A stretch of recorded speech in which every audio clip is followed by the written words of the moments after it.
Welcome back to Big Fish in the Middle Kingdom, and this time, welcome back really means back because I haven't been here a minute. I'm Brendan Davis, your host. See, I forgot to say that right away. And if you've been listening for a long time, you know that the show has been basically on a hiatus, and I'll get into this in just a second. This is a short reintroduction show to welcome people back to the series, or if you're new to it and you know me actually from someplace else or one of the other shows, to give you a little heads up about what this show is about because it's going to change. I have decided to reboot Big Fish in the Middle Kingdom while I'm back in China, and I don't like to predict the future too much. I am in the middle of a film project specifically that, depending on the timing of completion, means that I might disappear from China again in a couple of months, or I could be here longer. There are a lot of variables, and I don't want to jinx myself.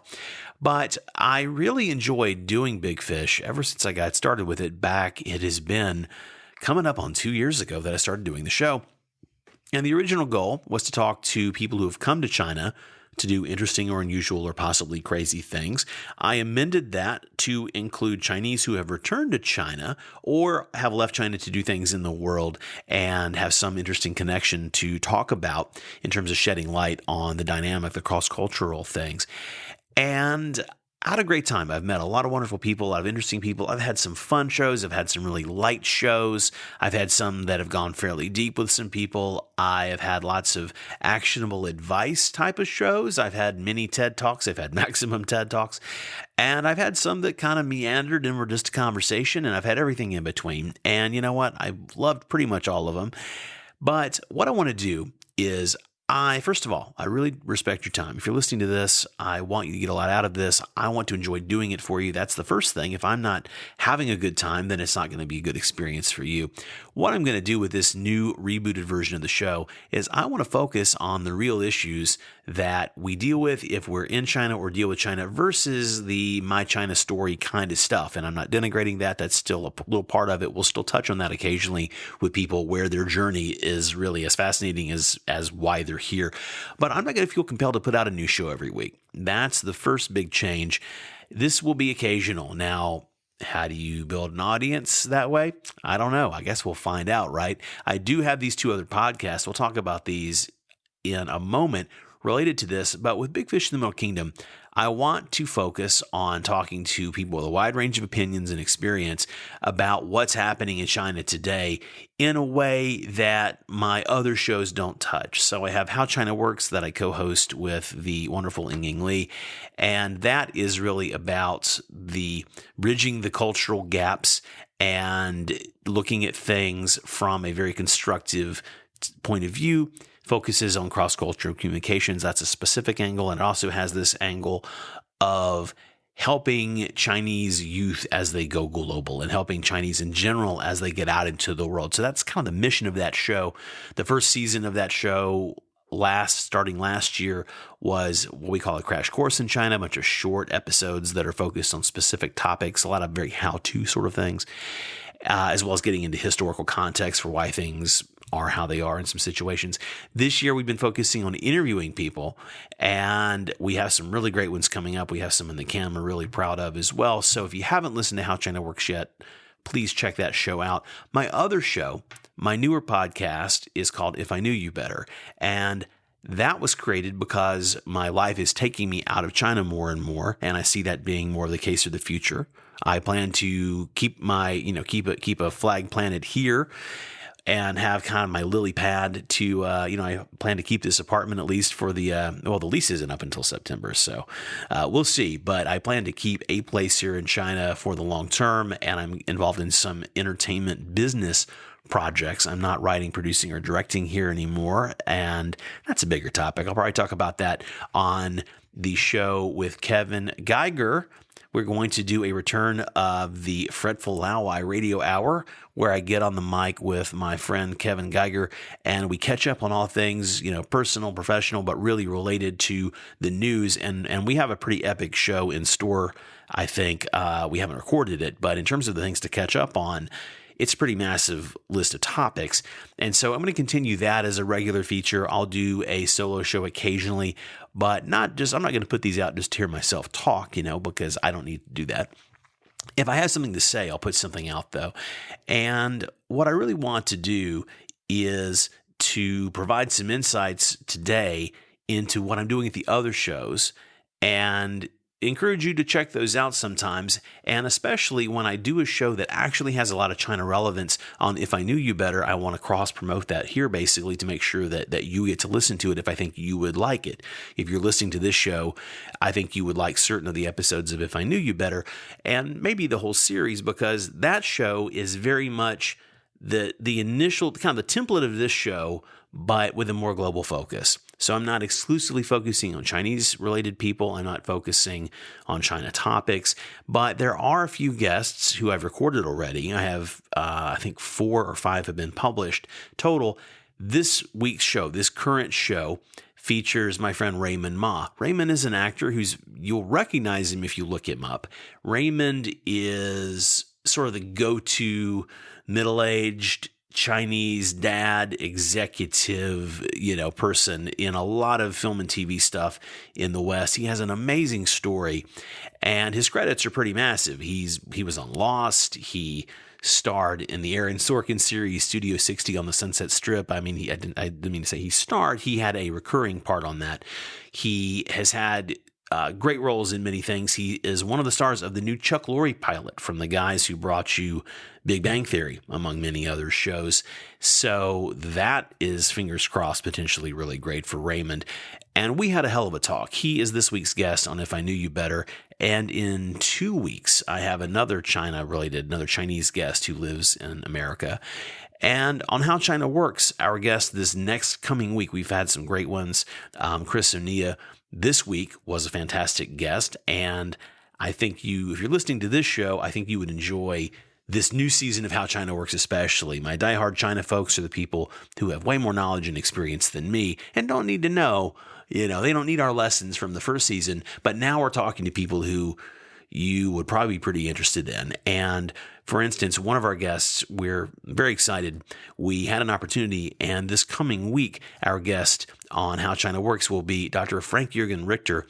Dr. Richter is a seriously impressive individual and was a fantastic interview and fantastic person to sit and talk with. His credits include that prior to founding his own company, Arasis, which is a leading consulting company internationally, dealing with world leaders, business leaders, etc., on issues related to monetary policy and such. He is formerly the director of the World Economic Forum, of the World Economic Council, which hosts the World Economic Forum in Davos. So when people talk about Davos, that gathering, he used to be the director of that, and he left about 15 years ago to form his own company, and now, of course, he goes back. He's a participant. But, he's one of the most insightful people on the world stage with anything to do with China, and so that's the kind of guest we're having on How China Works. And so on a more grassroots, feet on the ground in China full-time personal level, that's really the focus of what I'll do here with Big Fish in the Middle Kingdom. So I want to make sure that you know about some of the things going on, and there have been so many funny stories. I was reminded of something earlier today, telling a story. There have been so many great China stories. It seems like there's a lot of synchronicity for some people when they first decide to come here or travel here or engage with China. They get some kind of if you're lucky, you get some kind of encouragement, right? Whether whether you get into a new job and it goes great, or you get into school and you find that you really take to it and you enjoy it. Everybody doesn't have this experience. Everyone's not lucky to have this experience. But if you're fortunate, and I think if maybe this is for you, you're able to have some of these affirming things happen. And I was reminded of something that the mathematical odds of this happening are fairly incalculable. But I'm going to tell a quick story, and then we'll wrap it up and I'll say goodbye. But I was reminded of when I first moved to China, and I stayed with the family of a friend and former student who was really kind to me, showed me great courtesy and kindness, and they had a unoccupied apartment in Beijing where I was able to get my footing. And then I started looking, I was looking to actually find a place to rent, to be, I figured I would sublet a place or be a roommate short-term till I could get my own place. And looking through the ads on the Beijinger, since I don't read Chinese and I needed the English media, I was looking through the ads for needing a flatmate or whatnot, and especially the sublet. And there was one that really caught my eye. It was in my price range, and the location that I'd sussed out, that was one of the places that seemed like it would be a good spot for me to get get situated. And so I contacted this person that said, contact me on this WeChat. And of course, it just had the phone number. It said, add my WeChat. And so I did. And I added this person, sent a message and said, hi, my name is Brendan Davis, and I'm interested in the sublet. There were terms in the ad, and it was exactly perfect for me. And so I'd love to see it if it's available. Please let me know. And I got a response almost right away that said, are you the Brendan Davis? And it was all capital V. And of course, I'm not famous or, I do public facing stuff, but nobody knows who I am who's not like directly connected to my industry. And you have to, be pretty deep in it to know me in that case. So are you the Brendan Davis? And I said, well, I'm a Brendan Davis. There are, a few of us. Why do you ask?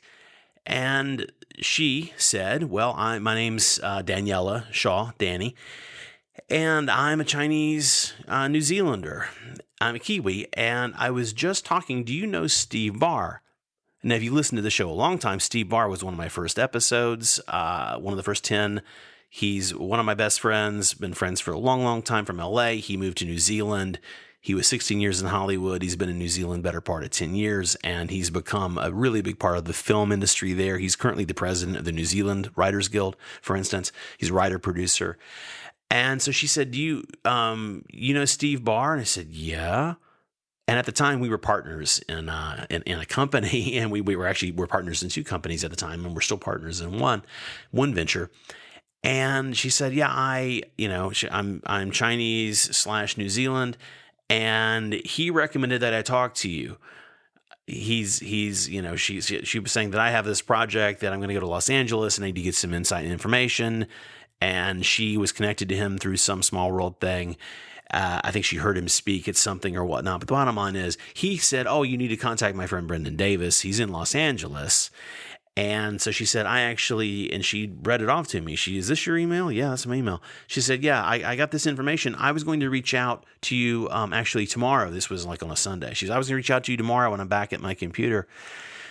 And I said, okay. So I went over to see the place, and it was great. I liked it. We became fast friends, and we're still friends. And we had lunch 2 days ago, which is when I was reminded of this yesterday when I was catching up with somebody else.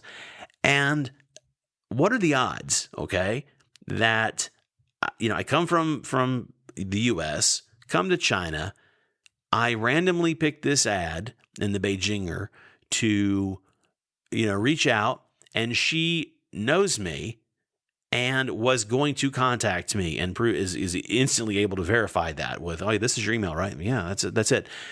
There are 1.4 billion people here.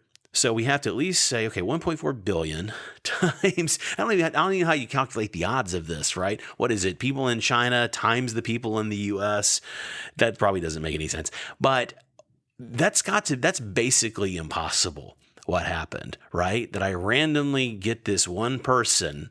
There was nothing in the ad that said, I'm in the entertainment business and I want to talk to people from LA. There was nothing that like skewed it that way, right?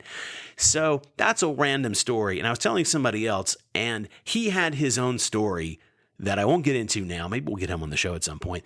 But he told me a story that was his version of something that was about as mathematically impossible as that.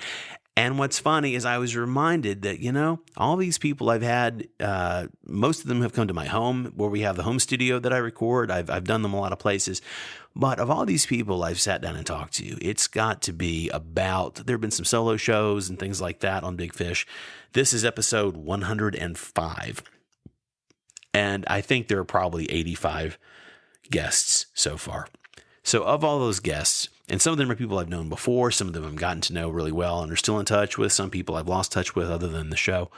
But of all these people I've talked to and know well enough, pretty much everybody has some kind of a crazy, weird, synchronous story related to China that I haven't always drilled down deep enough to verify this with everybody, but at least in a good handful of people that come to mind, they have, they had something that really solidified for them that this was the right move. And so this is a really long way of saying, you're used to that, right? You know me if you're listening to this, or you do by now. This is a long way of saying that this show, I want it to mean something. And I think there's something going on a deeper level. We're here, if you're here or you're dealing with China and you're listening or you're curious about China, even if you've never been here, this is a very special moment in time.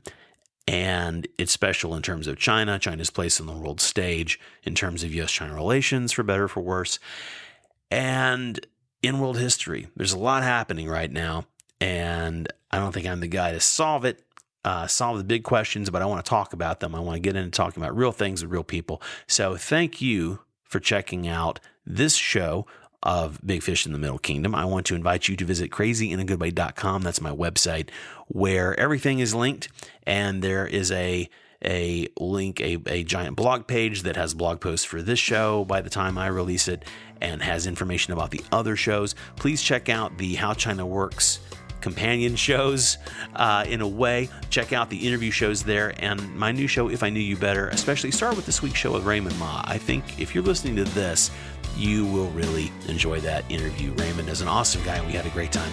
Thank you again for listening. I appreciate it, and I will see you next week.